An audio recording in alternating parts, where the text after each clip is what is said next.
Good day. You should have this PowerPoint, Stoichiometry Adjusting to Reality. We're going to go over lots of vocabulary to start.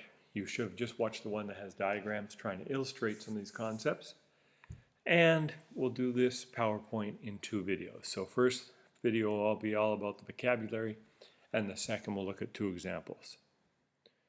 And for some reason it's doing this crazy stuff. You can always try to guess what letter's next. Eventually we'll get to slide 2. Okay, so we've talked about the limiting reactant with the fewest number of moles according to the mole ratio. The mole ratio is key. So the limiting reactant gets completely used up. None of it will remain at the completion of the reaction.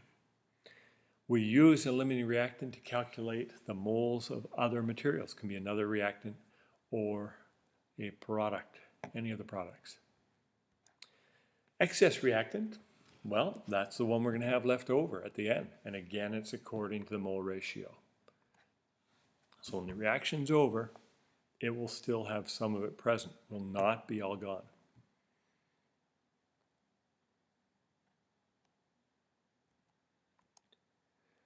Now, theoretical yield is the perfect Barney world.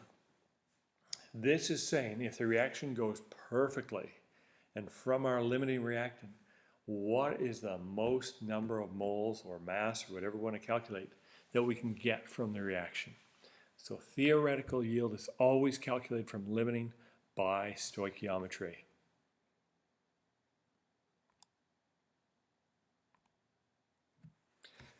So it's always limiting is going to take you there. Now the actual yield means experimentally how much of the product did you recover. And in theory you could recover all of it, in which case your actual yield would equal your theoretical yield. But in practice that virtually never is going to happen. And you certainly cannot get more yield, a bigger actual yield than a theoretical yield. That is not allowed. So typically in a question, it will give you the actual yield. Sometimes they'll ask you to figure it out, but we have to give you other information.